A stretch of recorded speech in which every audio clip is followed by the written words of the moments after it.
Alright guys, we're going to do a quick video here on pound New Zealand. I just posted it on Instagram and it is an all-in move. I was going through, after doing the 3 weeks of consistency, the last few days I've screwed up and I've gone back and I'm trying to figure out what I've done wrong, or differently rather. And what it is, the original 3 weeks, there was always a common theme, and that was I was in sync and was able to maintain being in sync with that dominating currency during that time until it changes. And what happens is when you fall out of sync, you're lost and you start going back to the drawing board and all that stuff. So we have to go back to basics here, and let's run through what we're seeing here in this current yen situation here. All these charts are the same size. Let's move this over a little bit here. So can't quite fit everything in, which is annoying. Almost. Alright, so we'll go right back to basics here. And just use these areas of time, these moving averages. So price dropped, we marked it off here. Price then dropped here, Swiss. Alright, also Euro dropped. Great, so now we've got 3 going down. LFX is the average, so it's telling us that's also happening. CAD went down, so did pound, and so did Aussie eventually went down. However, New Zealand was able to maintain itself. It tried, but it wasn't able to do it. You can see how here it's tried and failed. So what that's telling us here, the question is New Zealand strong enough to pull the rest up? Or is New Zealand going to fail and drop and follow the rest down? And all these new developing up moves here just fall apart, right? Because ultimately they are all down, but this one, CAD and Aussie, are the only ones up. The index is not reflecting that yet. So when we look at the pound, well, if they do go up, well then pound's going to have to come back at least to this level and follow the rest.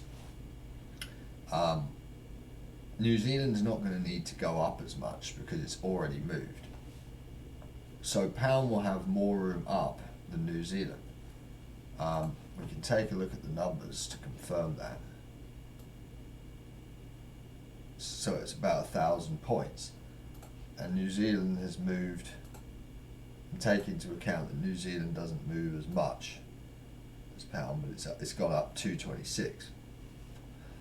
So that 226 is not like super strong, but the pound has got 1,000 points up. So if they all collapse, right, and pound misses this level, doesn't rebalance here, and just drops, and it's a misbalance, it comes back next year, whatever, that happens, right? Because as long as the average balance is on the level, they can leave these open, and that's what we don't want to get caught in. It's a runaway move, and those are the ones that screw us up every time. So if there is a runaway move in pound yen, let's say, and it drops and free falls forever, it's okay in pound New Zealand, because New Zealand's going to have to follow the rest of that yen bulk. So on that, what we've done is we've loaded up all in on pound New Zealand, knowing that either way this plays out, we win. So this is our all-in guaranteed move for the week. We will try to exclusively only do these, but I don't always see them, you know, but that's what's going to happen. So I'll pause it for a little bit, and hopefully when I come back we'll have a pop.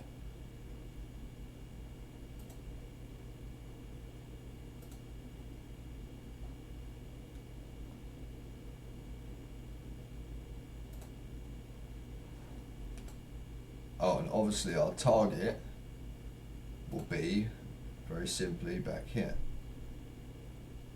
We don't need to speculate and go back and look at where that exact area on the New Zealand pound was relative to this. We just need to know where it is in price, because now we're in sync, right? So it's here, and that's where we'll put our targets.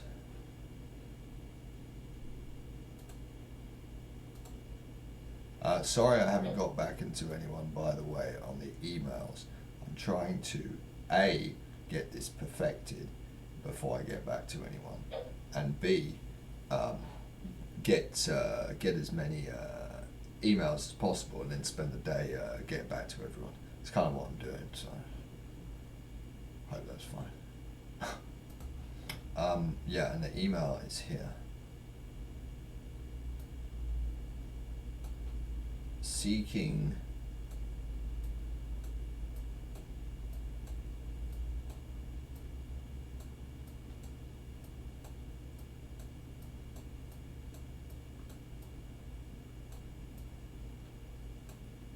balance